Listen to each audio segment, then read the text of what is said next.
Listo, bueno, ya lo encontré, ya ahora sí podemos arrancar, ahora sí, formalmente. ¿Cómo vas, Lorena? Bienvenida a nuestra última clase juntas. Hoy Sí, termina este... Ay,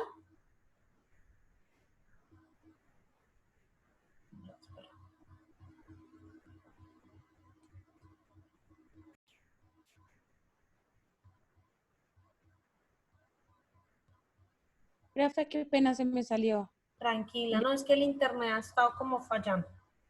Sí, profe, está como un poquito lento. Bueno, como te decía, hoy es nuestra última clase juntas.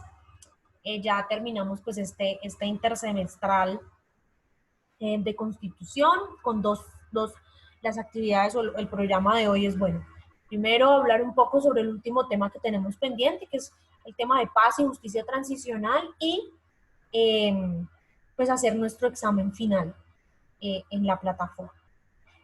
Como siempre, bueno, este tema de hoy particularmente es un tema muy polémico, es un tema difícil, es un tema que ha causado eh, debate en el país, en todos los estamentos, pero es un tema que está consagrado en nuestra constitución política como un principio fundamental y una obligación del Estado colombiano, y es eh, garantizar la paz en el territorio nacional y la seguridad de sus ciudadanos.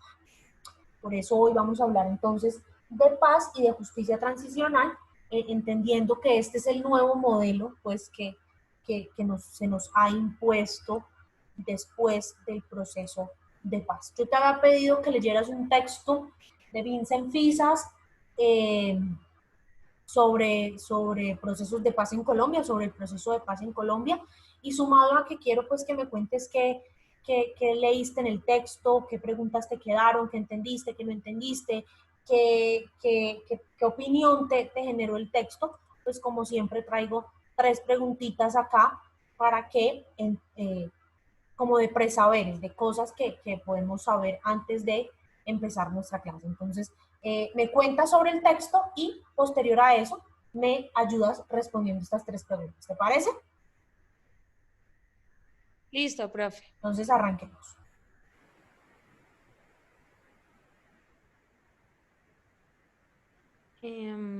Dame un minuto, profe, qué pena. Vale, tranquila.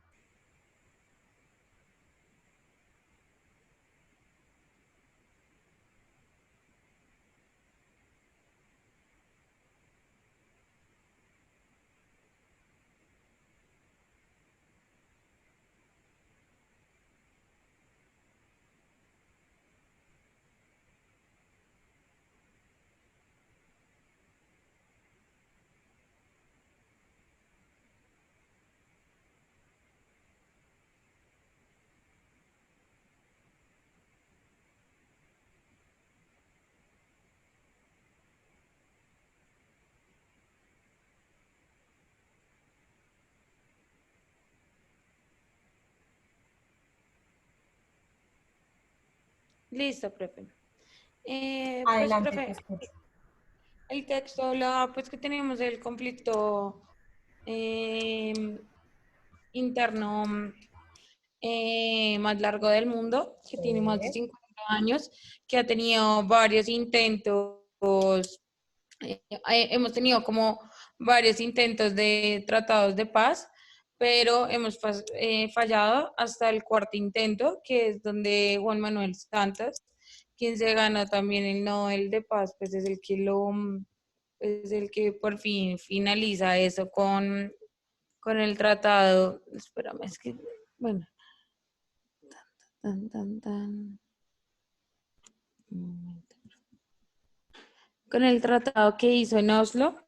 Em, y bueno, profe, y también pues como que da una idea de por qué Colombia pues tiene este conflicto armado interno, y pues dice que pues una de las cosas por la que es porque pues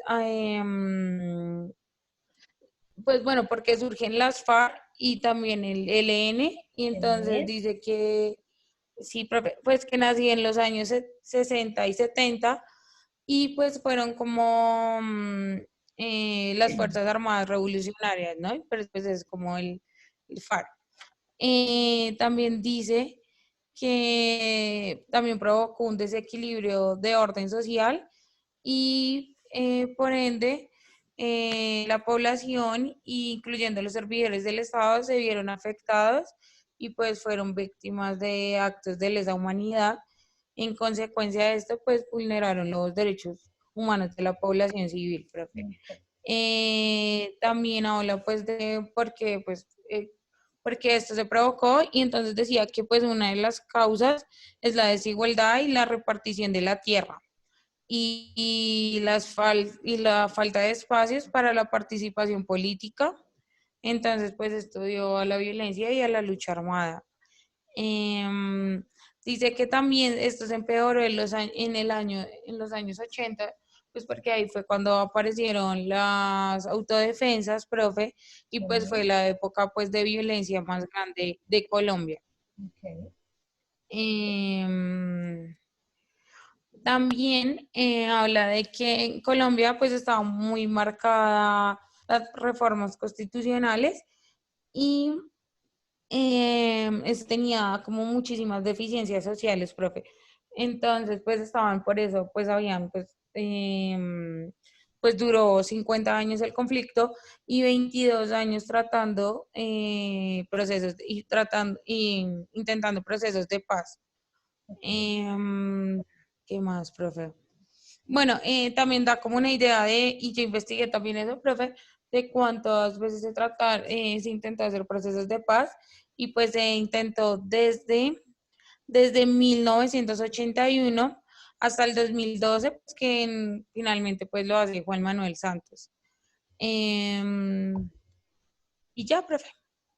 Listo. Bueno, eso en Sí, términos generales con el texto sí, del profe, en profesor términos generales. Vincent Fisas. Él hace pues un recuento un poco también de lo que fue históricamente, de lo que ha sido históricamente el conflicto armado interno en Colombia. También cabe resaltar que pues muchos consideran que el punto inicial del conflicto armado interno en Colombia se da en el año de 1948, cuando asesinan a Jorge Eliezer Gaitán, que ahí empiezan como a Sí, que verse los liberales y todas. los conservadores. Exactamente, empieza a verse ese periodo de la violencia con V mayúscula, que es un periodo en donde pues, liberales y conservadores empezaron a, a matarse unos a otros, pero también se ve reflejado un poco eh, en, como decías tú también, las desigualdades sociales de este país, pues un país donde los ricos cada vez son más ricos y los pobres cada vez son más pobres, un país eh, donde además de grupos armados al margen de la ley están los grupos del narcotráfico, pues en los años 80 los carteles de las drogas, el cartel de Cali, el cartel de Medellín, digamos que todo eso ayudó a recrudecer un poco la violencia en nuestro país. Pero pues se supone que estamos en un proceso ahorita de post-conflicto, porque pues, ¿qué es lo que pasa o lo que se da después de la firma del acuerdo de paz entre la guerrilla de las FARC y el gobierno de Juan Manuel Santos? Ahora bien, ¿qué sabes tú del proceso de paz en Colombia? Bueno, profe, el proceso de paz pues abordó 5 puntos. Ya te digo cuáles son.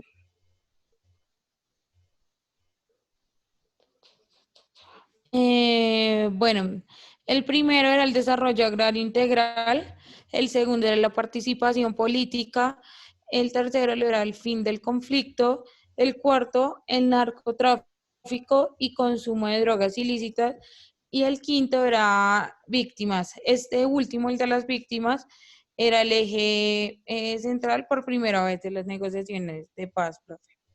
Muy bien. ¿Y tú sabes qué es la justicia subsidiaria? No, profe, la verdad, estaba buscando eso en este momento y no me parece que es. La justicia subsidiaria es aquella que entra a ser parte de un país o que un país pueda aplicar, más que un país las personas de un país, cuando su sistema jurídico nacional no sirve, cuando ese sistema jurídico no les cumple con la promesa de justicia que debe hacerse.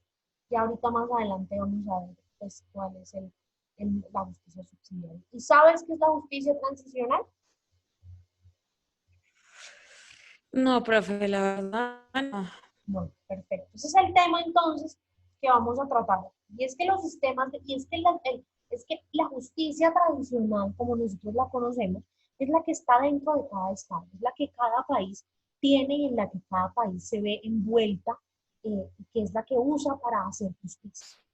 Pero resulta que hay casos, sobre todo en países con problemas como el nuestro, con problemas de conflictos armados, con problemas de violaciones sistemáticas a los derechos humanos, con problemas de todo de impunidad y demás, en donde a veces la justicia tradicional no sirve.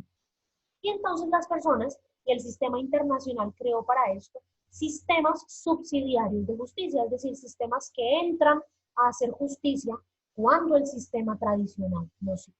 Dos ejemplos de estos son, eh, dos ejemplos de estos son eh, el Sistema Interamericano de Derechos Humanos, encabezado por la Organización de los Estados Americanos, OEA, que tiene dos grandes órganos, la Comisión Interamericana de Derechos Humanos y la Corte Interamericana de Derechos Humanos. La Comisión Interamericana y la Corte Interamericana reciben denuncias de ciudadanos particulares hacia los estados cuando los estados no les cumplen a nivel judicial y les violan sus derechos humanos. Uno de los estados más condenados a nivel internacional por el sistema interamericano de derechos humanos es justamente Colombia, un país donde diariamente hay violaciones sistemáticas a los derechos humanos por parte de actores no solamente ilegales, sino también en gran medida por parte de los actores del Estado. Y está el otro gran sistema, que es el sistema internacional, que es el sistema encabezado por la Corte Penal Internacional, creada a instancias de las Naciones Unidas, que juzga a criminales de guerra y demás personas. Pero también a raíz de todo el tema y de todo el auge de los procesos de paz y demás, pues nace la justicia transicional. La justicia transicional son una serie de medidas, tanto judiciales como políticas, que se usan para reparar a las víctimas de las violaciones masivas y sistemáticas de derechos humanos. Es una forma que ha encontrado el mundo de afrontar esos abusos y de ayudar a la restauración de sociedades. La justicia transicional son aquellos procesos, como su nombre lo indica, de transición, pues la justicia que se aplica en aquellos procesos de transición de una democracia, de un conflicto a un proceso de paz o a la paz, o de una dictadura a una democracia. Entonces, la justicia transicional implica cuatro cosas. Implica verdad, implica justicia, implica reparación e implica garantías de no repetición. Esas son las cuatro grandes características de la justicia transicional. La verdad. La verdad se hace mediante la creación de comisiones de la verdad. Son comisiones que tienen un plazo máximo de 3, 4 años, depende del tamaño del conflicto y el país, en donde lo que se van a hacer es escuchar a las víctimas, escuchar a los victimarios y reconstruir la historia de ese conflicto o del país en términos de ese conflicto. Aquí en Colombia, la Comisión para la Verdad cumple su mandato de 3 años en noviembre del año que viene. Es decir, que para noviembre del año que viene, la Comisión de la Verdad debe ya haber o debe tener ya listo el documento en donde se nos cuente a los colombianos qué sucedió en el conflicto, por qué sucedió el conflicto, que nos cuente dónde están las víctimas, dónde están los desaparecidos, qué pasó con ellos. Pero también hay justicia. Justicia entendido en términos de la persecución y condena de los criminales de guerra. Los criminales de guerra entendidos como, no solamente como aquellos actores armados al margen de la ley, sino también de aquellos actores del orden estatal que cometieron crímenes de guerra y de lesa. También hay un tema de reparación a las víctimas y muchas veces hay dos tipos de reparación, dos grandes tipos de reparación. La reparación económica, es donde pues se le paga a las víctimas pues como por tratar de resarcir el daño que se les hizo, y pues la reparación moral. La reparación moral muchas veces es más importante que la reparación económica, porque pues de todas maneras un pedazo de tierra o un dinero no les va a devolver a las víctimas los seres queridos que perdieron y demás. Dime, es que no te escucho, no sé, se te entrecorta.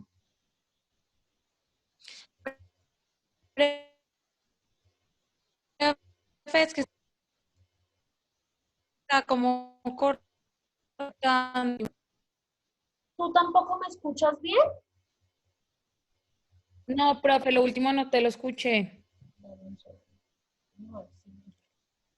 Que te decía que muchas veces para las víctimas es más importante la reparación moral que la reparación económica, porque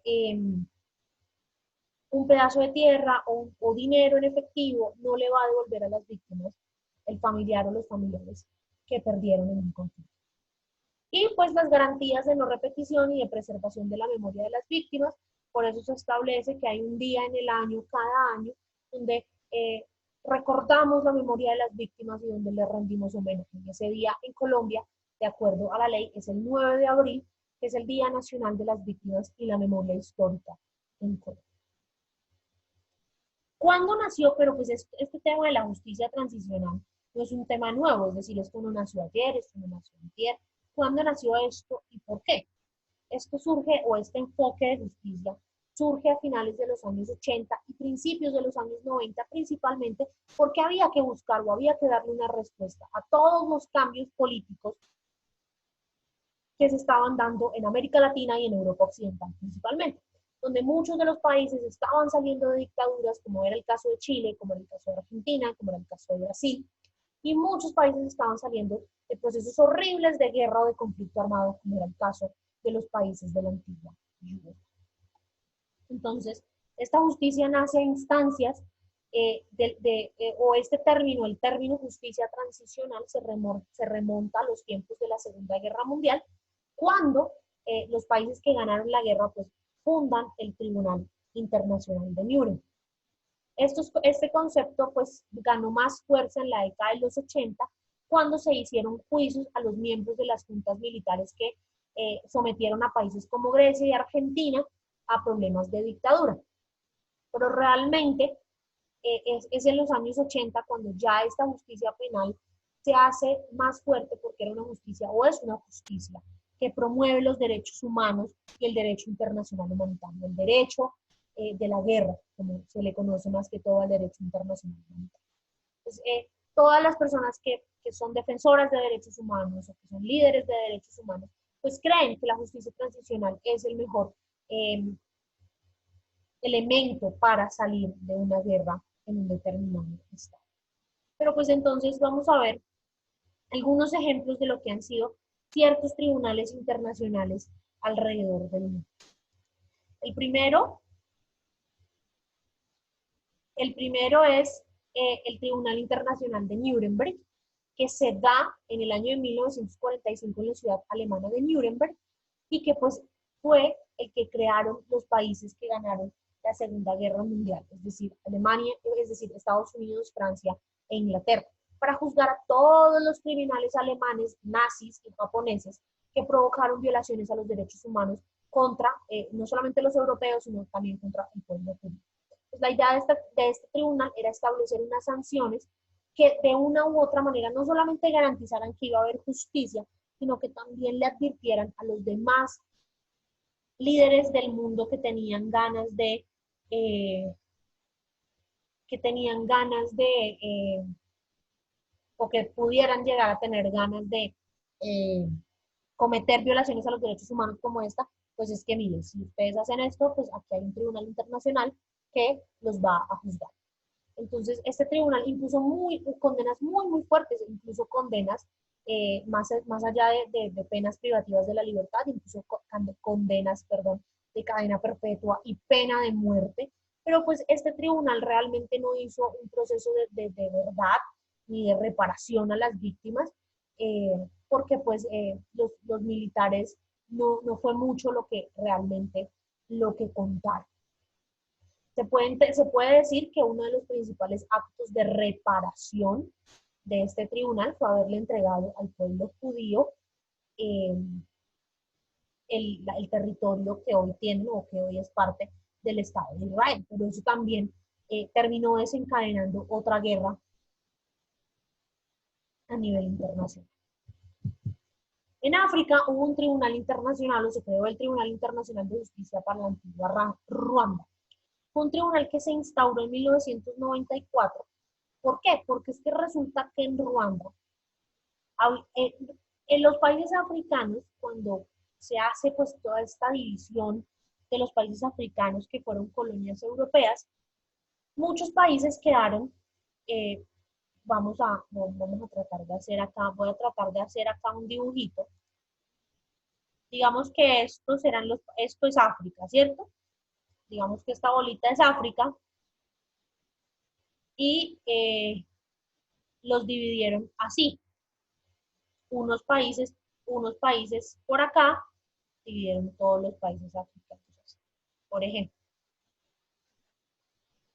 Y entonces resulta que esto era, ponle que esto era Ruanda.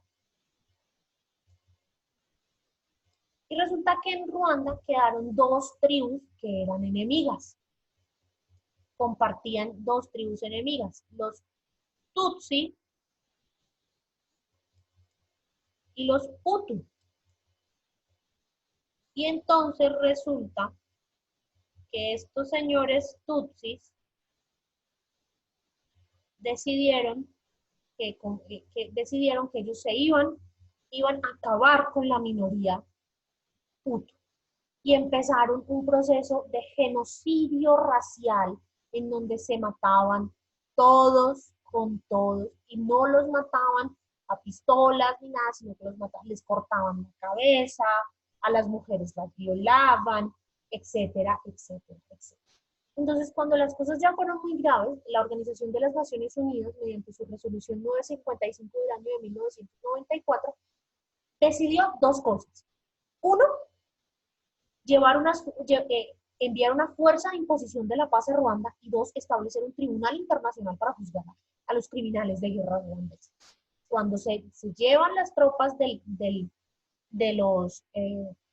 imposición de la paz, se impone la paz y se empieza a juzgar a los culpables, se les imponen condenas como crímenes de lesa humanidad, se les imponen condenas de cadena perpetua, pero no de pena de muerte, porque se consideraba que ya había habido mucha muerte en Ruanda, ya habían matado a muchas personas. Entonces realmente lo que decidieron hacer fue decir, bueno, no vamos a imponerle condenas de pena de muerte a nadie, pero sí vamos a promover la verdad. De hecho, este Tribunal Internacional hizo que los criminales de guerra contaran la verdad, que repararan a sus víctimas y de una u otra manera no se han repetido los hechos que se dieron a principios del año 1994. Este es uno de los tribunales más, por decirlo así, exitosos del mundo y fue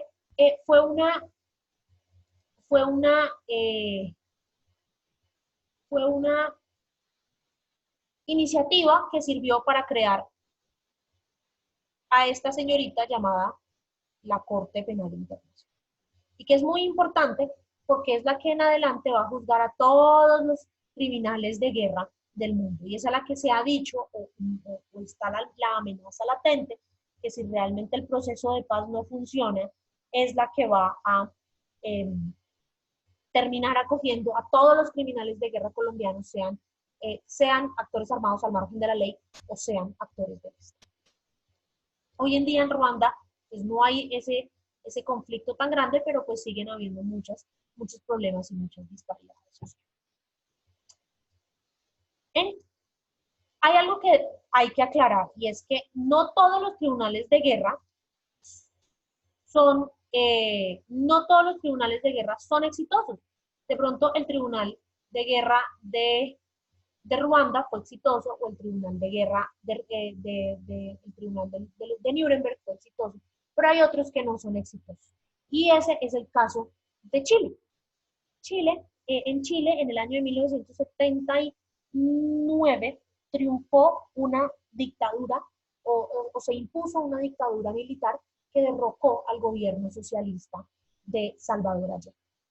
Esta dictadura fue de militares que, apoyados por Estados Unidos, derrocaron a, eh, a Salvador Allende.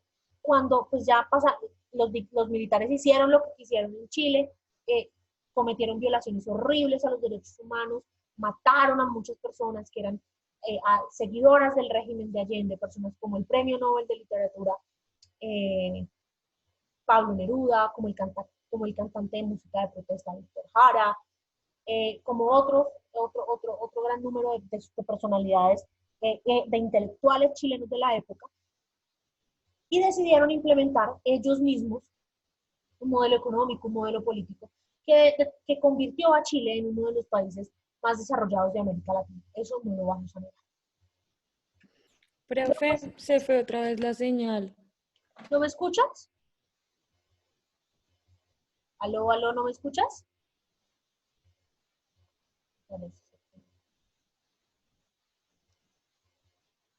No, pero se me fue. Aló, aló. Otra vez. Es que el internet está malísimo. Quedamos en que... Sí, está malísimo, profe. Quedamos en que estaban cometiendo violaciones horribles a los derechos humanos porque a las personas que estaban a favor del régimen. Y entonces, listo. Entonces, pues resulta que de una u otra manera, pues no podemos negar que la dictadura militar hizo cosas que hoy en día tienen a Chile en el lugar donde lo tienen. Que implementó un plan económico, un plan político, un plan social, que pues tienen a Chile hoy en día como, o que llevaron a Chile a tener un crecimiento económico sin igual, y que Chile sea hoy uno de los países más desarrollados de América Latina. Pero pues la dictadura, ellos mismos sabían, los mismos militares sabían que no iban a poder, ¿cómo decirlo?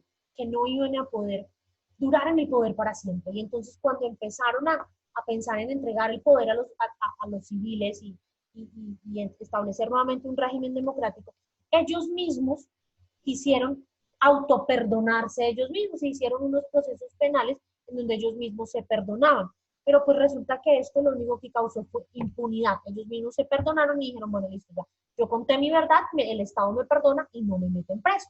Pero resulta que a veces el sistema internacional o el sistema de protección de derechos humanos también puede, en otros lugares del mundo, si se cometieron violaciones contra nacionales de otros países del mundo, intentar juzgar a estas personas.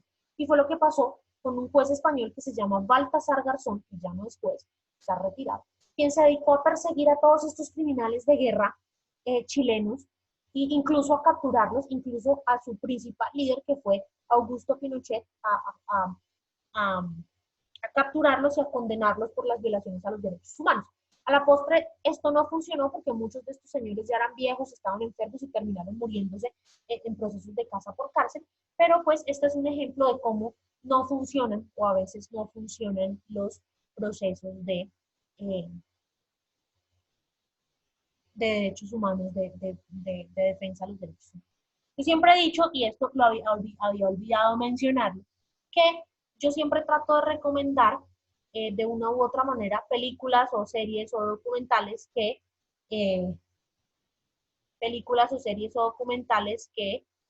nos ayuden a entender un poco como todos estos contextos. En el caso del Tribunal Internacional de Nuremberg, te recomiendo una película que se llama Los Juicios de Nuremberg, que habla o cuenta exactamente cómo pasó todo eso, cómo fueron los juicios, cómo se juzgaron a los criminales, cómo terminaron estos condenados y demás por este Tribunal Internacional de Nuremberg.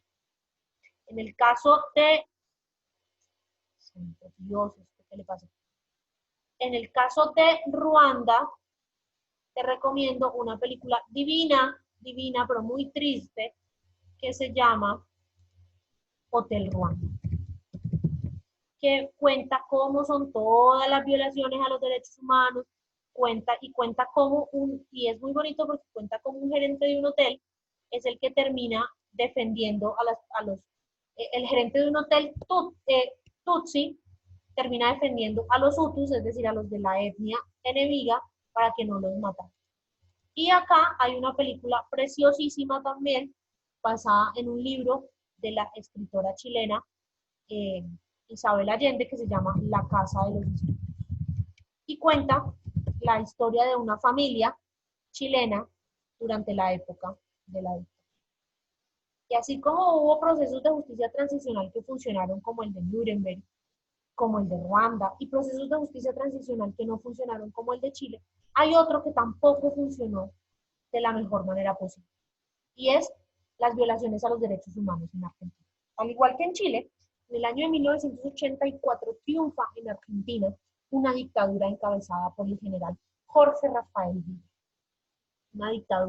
Fue una dictadura cruel. En el año de 1974, perdón, fue una dictadura cruel, fue una dictadura dura, fue una dictadura difícil, donde también muchos líderes de derechos humanos terminaron desaparecidos, muchos otros terminaron muertos, donde se crearon movimientos sociales como el de las Madres de la Plaza de Mayo, que de una u otra manera buscaban que entendiéramos o que la sociedad argentina entendiera qué era lo que había pasado, donde personajes como el Papa Francisco tuvieron que, o el hoy Papa Francisco, tuvieron que ver cómo eh, se violaban los derechos humanos de sus conciudadanos, eh, y eh, al igual que los militares chilenos, pues cuando los militares argentinos que estaban en la dictadura dijeron, bueno, ya tenemos que entregar el poder porque pues, ya nos vamos a ir, también se autoperdonaron, también ellos mismos hicieron sus propios procesos de justicia, eh, se, se, se, se liberaron a ellos mismos, y pues en Argentina aún hoy todavía la gente reclama que hay muchísima, muchísima impunidad respecto de todo lo que sucedió en la época de la dictadura. Entonces, este es otro proceso de justicia transicional que podemos decir, mira, no funciona. Quizá uno de los más grandes, de los más importantes y de los más difíciles es el tribunal, o ha sido el Tribunal Internacional para la antigua Yugoslavia. ¿Qué pasó en la antigua Yugoslavia? En la antigua Yugoslavia, eh, bueno, en Europa Central había un gran país que se llamaba Yugoslavia. Y este país estaba conformado por otros pequeños países: Serbia, Croacia, Bosnia y Herzegovina, Macedonia. Y estaba gobernado por un señor que se llamaba Josip Brozo Tito. Tito murió en el año de 1990, dejando organizado todo para que cuando él se muriera, pues no pasara nada y los países no se dividieran y no quisieran independizarse. Resulta que cuando Tito muere, los serbios, o Serbia, que era el país más grande de todos los que conformaban la antigua Yugoslavia, pues ellos empezaron a decir, no, mira, pero es que, ¿qué pasa? Nosotros somos más grandes, nuestra economía es más fuerte, nuestra raza es más importante, y a ellos se les empezó a meter el mismo bichito que en su momento en la Segunda Guerra Mundial se le metió a Hitler, que su raza era la más importante. Empezaron a cometer una serie de violaciones sistemáticas y de genocidios sistemáticos a todos los demás países que no eran serbios, es decir, a los croatas, a los bosnios, a los macedonios, a los albaneses y demás. Una de las cosas más horribles que pasó en ese entonces fue la de la masacre de Srebrenica. Voy a poner un momento para la antigua Yugoslavia. El Tribunal Internacional se impone, bueno, luego de que llegaran las fuerzas de la OTAN, se condena a estas personas a cadena perpetua, como lo vimos en el video, y pues ha permitido de una u otra manera que en Yugoslavia haya verdad, haya justicia, haya reparación, o en los países de la antigua Yugoslavia, pero aún así permanecen heridas, permanecen abiertas, perdón, muchas heridas, porque pues no es fácil eh, después de todas estas matanzas, después de todos estos crímenes, como perdonar tan fácilmente, ¿no? Y el último tribunal internacional, para esto no hay película que te pueda recomendar, la verdad, como lo he hecho en algunos casos anteriores, para esto no hay película que te pueda recomendar. Y el último caso de un proceso exitoso, por decirlo así, de justicia transicional es el de, perdón, la Comisión para la Verdad y Reconciliación de Sudáfrica. ¿Qué pasa? En Sudáfrica no hubo una guerra. En Sudáfrica no hubo una guerra como la hubo en la Segunda Guerra Mundial para establecer los tribunales de Nuremberg.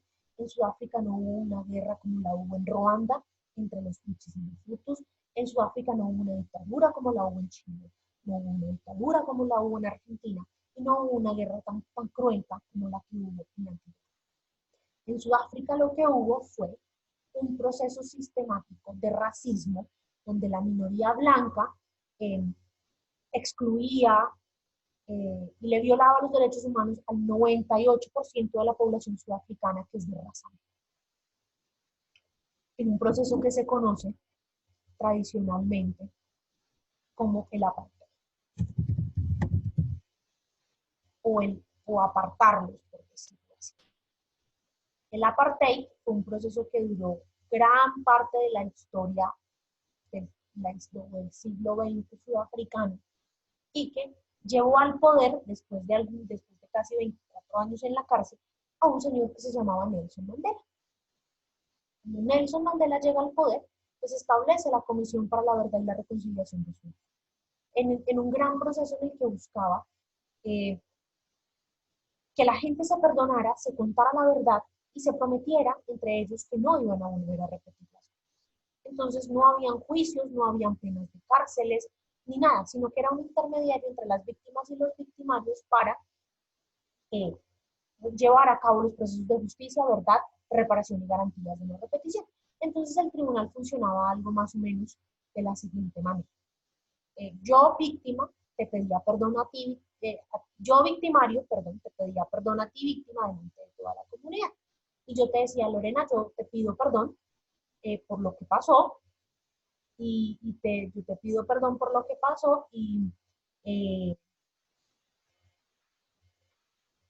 pues por el país que vamos a construir.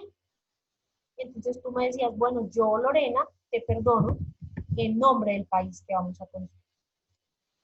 Y entonces ya, eso era lo que pasaba. Pues muchas de las personas que vivieron esos crímenes quedaron inconformes o quedaron molestas porque pues no hubo realmente un perdón, no hubo una justicia, no nos contaron la verdad ni nada.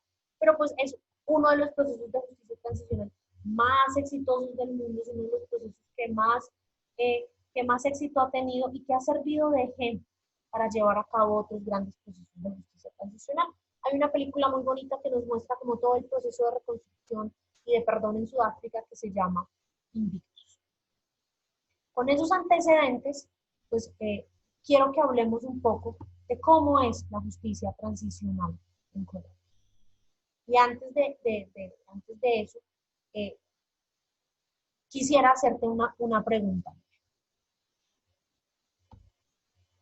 ¿Tú crees en el perdón? ¿Tú crees que las víctimas deban perdonar a sus victimarios?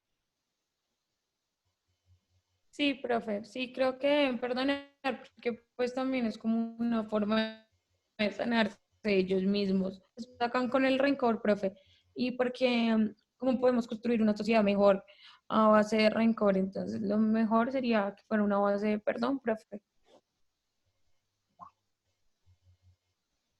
Yo te decía hace un ratito cuando empezamos a hablar del tema que hay dos tipos de reparación, ¿no? La reparación económica y la reparación moral. Y que muchas veces para la víctima es más importante la reparación moral, es decir, que le digan dónde está su familiar, qué pasó con él, por qué lo desaparecieron, etcétera, etcétera, que la reparación económica. En Colombia, eh, como lo dijiste tú al principio, a raíz de lo que leíste del texto de Vincent Fisas, ha habido muchos conflictos armados. Realmente nosotros no podemos decir que tenemos un solo conflicto armado, sino que hemos tenido un conflicto armado con el Estado colombiano, ha tenido un conflicto armado con la guerrilla de las FARC, otro con el ELN, otro con el EPL, otro con el Quintilame, otro con el M-19, otro con las autodefensas, otro con las bandas criminales, etcétera, etcétera, etcétera.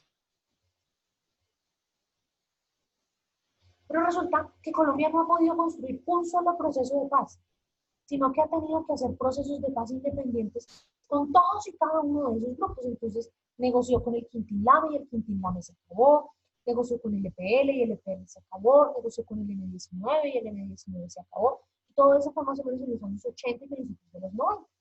Pero los tres grupos más grandes que fueron, o que son, la guerrilla de las FARC, las Autodefensas Unidas de Colombia y el Ejército de Liberación Nacional, ELN, pues con ellos se han tenido que hacer procesos de paz independientes, lo que nos lleva hoy a que la justicia transicional en Colombia sea como una colcha de retazos de muchos procesos de paz en un solo gran cuerpo normativo.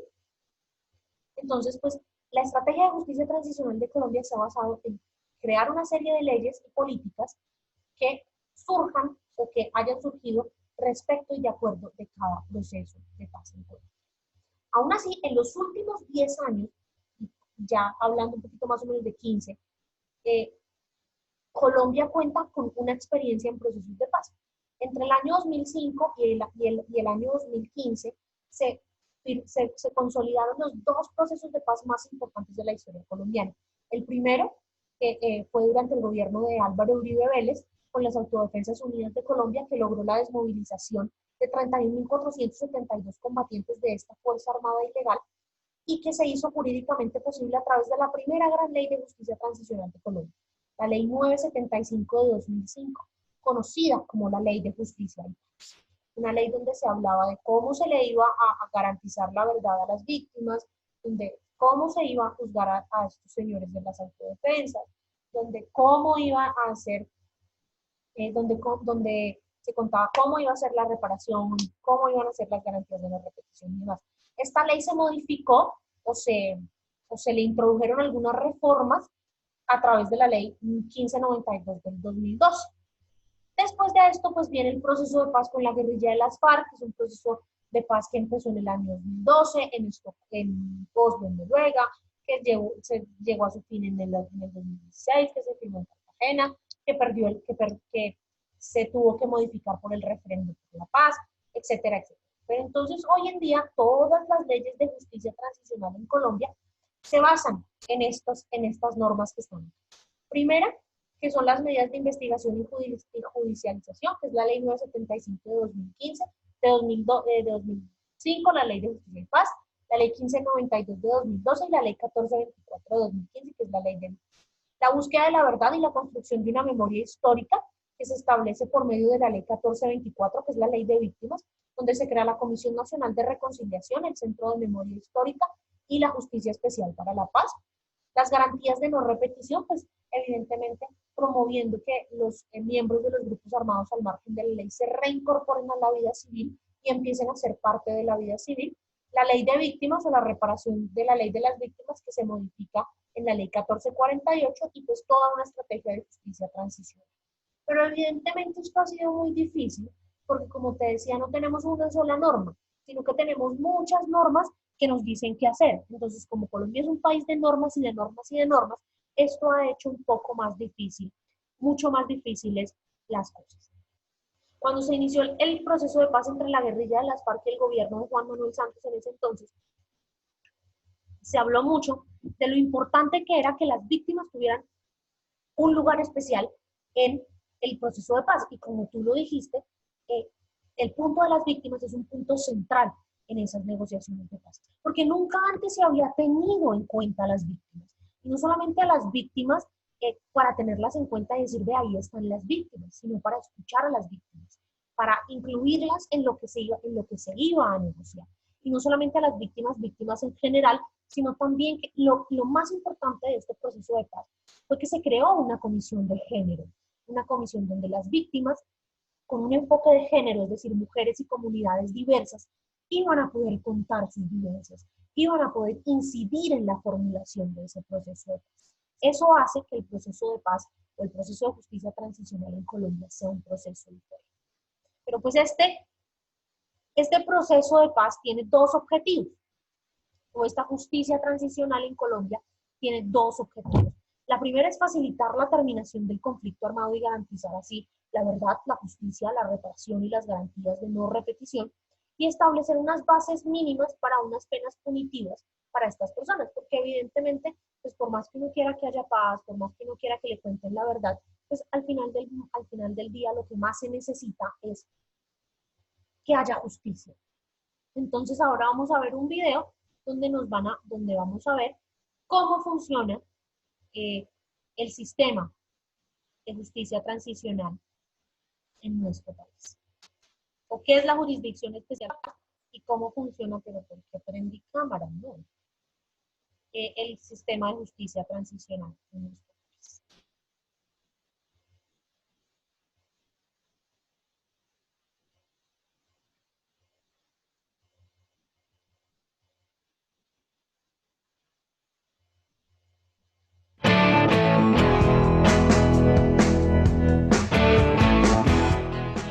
¿Usted conoce qué es la Jurisdicción Especial para la Paz, conocida como la JEP? No, pues sí, oigo mucho de la JEP, pero qué, a ver, no. No, la verdad no. Es una unión de varios países para llevar un acuerdo con los de la FARC. Al tema de los jueces especiales para la paz, lo he escuchado, pero no lo manejo muy bien. Pues la verdad no lo conozco. La Jurisdicción Especial para la Paz. Todo el mundo habla de ella como si la conociera, pero en realidad aún existen muchas dudas. Por eso, en este capítulo de Más Verdad, Menos Cuento, queremos explicarles a grandes rasgos qué es, para qué se creó y cómo funciona la famosa JEP. Lo primero que tiene que saber es cómo se creó. Cuando la guerrilla de las FARC y el gobierno nacional estaban negociando la paz en La Habana, Cuba, una de las grandes preocupaciones de las víctimas era que miles de delitos que se cometieron en la guerra quedaran en la impunidad. En Colombia, el 98% de los crímenes quedan en la impunidad. Por eso era tan importante garantizar el acceso a la justicia. Así que en uno de los puntos del acuerdo quedó estipulado que el Estado, a partir de un nuevo modelo de justicia, debía investigar y juzgar a quienes cometieron los grandes crímenes en el conflicto armado. ¿O qué pensaron? ¿Que eso se iba a firmar y se iba a dejar de lado la violencia sexual, las tomas guerrilleras, las masacres, los falsos positivos? No. Si se hiciera así, se vulnerarían los derechos de las víctimas y Colombia incumpliría con tratados internacionales que prohíben las amnistías a la antigua, es decir, borrón y cuenta nueva. Por eso es tan importante crear la JEP. Como la justicia ordinaria no fue capaz de resolver los delitos que se cometieron en el conflicto armado, ahora le toca a esta nueva justicia juzgar a los máximos responsables y aclarar qué fue lo que sucedió. Para esta tarea, la JEP tiene un plazo de 10 años, con una ñapa de 5 más si ve que no alcanza. Ahora vamos al otro punto. ¿Cómo funciona la JEP? Lo primero que tiene que saber es que está conformada por 38 magistrados, es decir, 38 jueces que se van a encargar de investigar y de sancionar a los máximos responsables que cometieron delitos atroces en el conflicto armado. Y estos 38 magistrados están divididos en las 3 salas y un tribunal que tiene esta jurisdicción. Esta parte es un poquito complicada, pero a grandes rasgos se encargan de varios momentos del proceso judicial. Estas instancias se llaman así: Sala de Definición de Situaciones Jurídicas, Sala de Amnistías e Indultos y Sala de Reconocimiento de Verdad y Responsabilidad. Y está el Tribunal de Paz. Ahora bien, ¿a quiénes juzga la JEP? No como a cuento que es un tribunal de guerrilleros, porque si bien sí juzga a los excombatientes de las FARC, también va a juzgar a los militares y también a los civiles. Pero ojo, los civiles solamente pueden ser juzgados si ellos deciden comparecer voluntariamente. Importante, y esto por favor que no se les olvide, ningún expresidente puede ser juzgado por la JEP. No, ninguno. También deben conocer otros puntos muy importantes en esta justicia restaurativa. Lo primordial acá es conocer la verdad. Entonces pasa que a mayor verdad y reconocimiento, menores penas. Si los responsables aceptan y reconocen una verdad plena y temprana, es posible que no vayan a la cárcel. Pero si no lo hacen, pueden llegar a recibir sanciones de hasta 20 años de prisión. Y ustedes se preguntarán si esto es impunidad, porque a los ojos de la justicia tradicional probablemente sí lo sea. Pero para las víctimas que han durado 20, 30 y hasta 40 años buscando la verdad, esta es solamente una motivación para que quienes cometieron delitos en el conflicto armado por fin cuenten qué fue lo que sucedió. La JEP ya comenzó a trabajar y tiene abiertos 7 casos para esclarecer crímenes como el secuestro, el reclutamiento de niños y niñas, el genocidio de la Unión Patriótica y los falsos positivos. Además, priorizó la verdad de lo que sucedió en las regiones del Urabá y el norte del Cauca y en 3 municipios de Nariño. Entonces, recapitulemos. 1. La JEP es un tribunal que se creó después del acuerdo de paz y que se encargará de juzgar los delitos más graves cometidos en la guerra. 2. Puede juzgar a exguerrilleros, militares y civiles que son responsables de los delitos que se cometieron en el conflicto armado. Y 3. Sí habrá sanciones. No necesariamente la cárcel. Eso dependerá del nivel de verdad que aporten quienes están sometidos a esta justicia. Esperamos que este clip le haya servido. Si tienen más dudas, no olviden en contactarnos en nuestras redes sociales. ¿Sabías todo eso de la JEP? No, profe. ¿Escuchaste, profe? Sí. Ok. Esa es la justicia transicional en Colombia y como lo dijeron en el video, pues tiene un periodo de 10 años, un periodo para pues, tratar de solucionar los problemas y demás. En ese entendido, en ese orden de ideas, no es un proceso fácil, no es algo que vaya a pasar de la noche a la mañana, pero pues a lo que hay que tenerle paciencia, por decirlo así de alguna manera, porque pues, es lo que nos va a llevar a solucionar el conflicto armado interno. Ahora, como siempre, ya para ir cerrando esta última sesión de clase, las preguntas que nunca faltan para reflexionar. ¿Tú le harías alguna mejora al proceso de justicia transicional en Colombia, a ese que nos mostraron en el video? ¿O qué aportes le harías? ¿Le quitarías, le pondrías algo? ¿Y qué más le pondrías?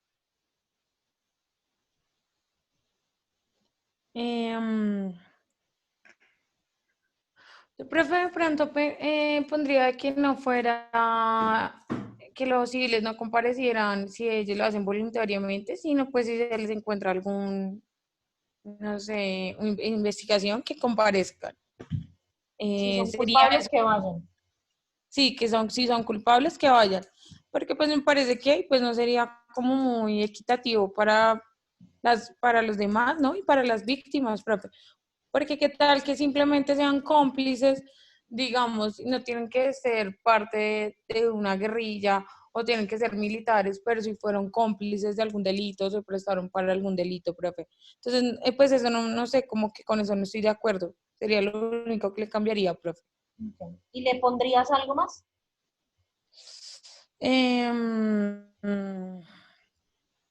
No, me parece que está bien, profe. El Vale. resto. ¿Yo qué mejoras le haría? Yo le haría mejoras en cuanto al tema de contar la verdad, porque de pronto a veces en las audiencias y por lo que a veces se ha podido ver en las noticias y todo esto, no es muy firme el tema de contar la verdad, es decir, ni los exguerrilleros, ni los exmilitares, ni todas estas personas que en teoría deberían contar la verdad, pues realmente cuentan toda la verdad. Entonces yo creo que el objetivo de esto es principalmente que se cuente la verdad. ¿Qué aportes le haría yo desde mi punto de vista o desde mi profesión?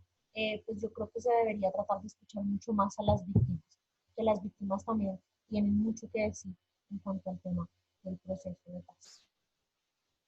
Pues bueno, Lorena, esta es nuestra última clase, este es nuestro último espacio, el último espacio que vamos a compartir en este intersemestral. Yo quiero darte las gracias porque a pesar de que fuiste tú solita, tuviste un gran compromiso, porque a pesar pues de que estábamos siempre solamente las dos, lograste, a mi punto de vista, los objetivos de aprendizaje, participaste, que eso también es supremamente importante para mí, cumpliste con las entregas y demás. Quisiera escucharte, quisiera saber qué te pareció la clase, qué aprendiste, qué mejoras darías, qué sientes que te faltó, etcétera, etcétera, etcétera. Pues, profe, primero darte las gracias, la verdad, y no aprendí mucho, profe. La verdad, tenía temas como que tenía vacíos muy grandes. No, profe, no le cambiaría nada a tu clase, la verdad, tienes el talento para la pedagogía, profe. Me gustó mucho lo de las preguntas porque me mantenías como muy activa. Entonces, como que no me dejabas que me perdiera ni un momento de la clase.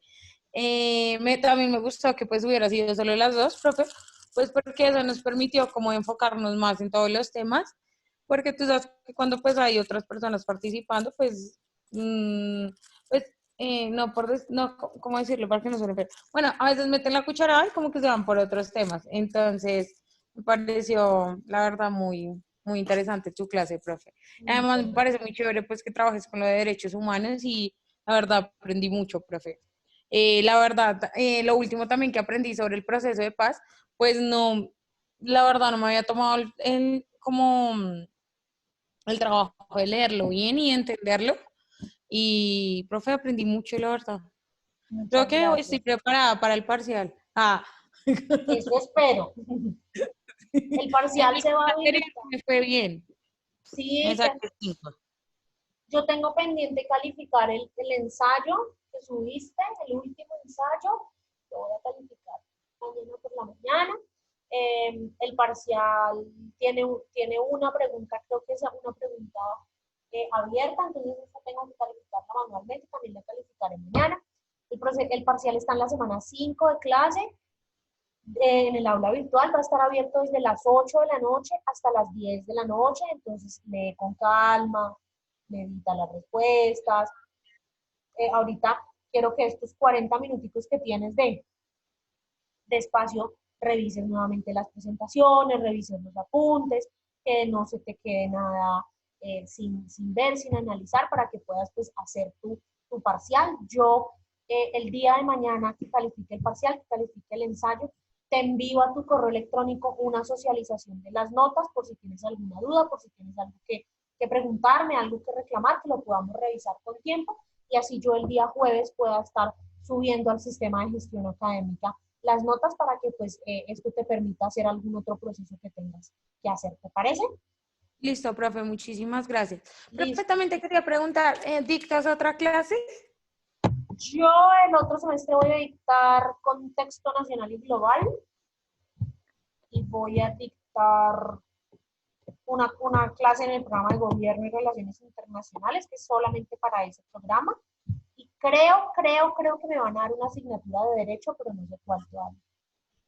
Listo, profe, igual voy a estar súper pendiente para que nos volvamos a encontrar en clase, profe. Vale, está bien. Nos vemos entonces en Ya. cualquier nuevo momento. Te cuidas mucho Listo, profe. y ya sabes, éxitos en el parcial, ¿no? Listo, profe. Muchísimas gracias por todo, profe. A ti. Gracias, profe. Chao. Pendiente del Chao. correo mañana cuando te socialice las notas, porfa. Listo, sí, señora. Muchas gracias, Vale, profe. Dios listo. te bendiga. Chao. Igual, chao.